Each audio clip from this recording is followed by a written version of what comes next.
শুক্রবার বিয়ের পিঁড়িতে বসতে চলেছেন দিলীপ ঘোষ। এই খবর প্রকাশ হবার পর থেকেই শুভেচ্ছা বার্তায় ভরেছে বাংলার রাজনৈতিক মহল। তৃণমূল কংগ্রেস, সিপিএম থেকে সমাজের পরিচিত মুখদের মধ্যে অনেকেই অভিনন্দন জানিয়েছেন, বার্তা পাঠিয়েছেন দিলীপ ঘোষকে। অনুভব মাইতি গায়ক এবং ইউটিউবার দিলীপ ঘোষকে নতুন ইনিংসের জন্য অনেক শুভেচ্ছা। তিনি যে মহিলাকে বিয়ে করছেন তিনি ডিভোর্সি, এক সন্তানও রয়েছে। দিলীপ বাবু যে রাজনৈতিক মতবাদে বিশ্বাস করেন তার জন্য এই সিদ্ধান্ত নেওয়া সহজ ছিল না। বিজেপি, আরএসএসের মতো দল নারীদের সমাজে একটা বড় জায়গা দিতে পারে না।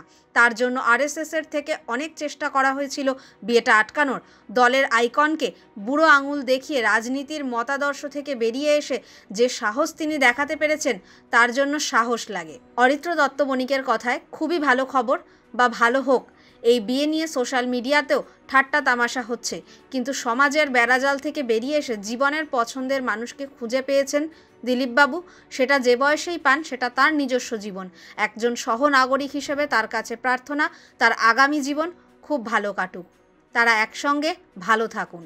তৃণমূলের বর্ধমানের সাংসদ কীর্তি আজাদ জানিয়েছেন, দিলীপ ঘোষজি বিয়ে করছেন, অনেক অনেক শুভকামনা জানাই। বৈবাহিক জীবন সুখের হোক। তাকে এবং তার স্ত্রী দুজনকেই অভিনন্দন জানাই।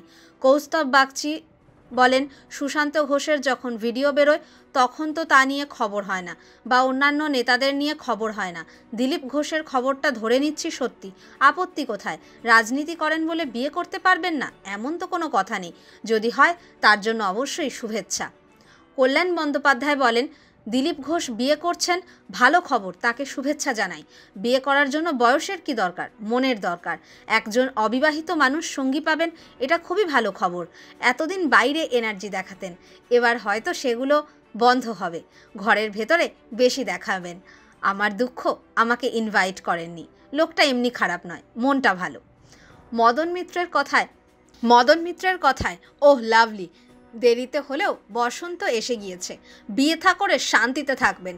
অনেক আগে হলে ভালো হতো, দেরিতে হলেও অসুবিধা নেই। বয়স কোনো ব্যাপার নয়, প্রেমে কোনো বয়স হয় না। নতুন বউ আসলে বেশি লাঠি খেলা দেখাবেন না, নতুন বউ ভয় পেয়ে যাবে।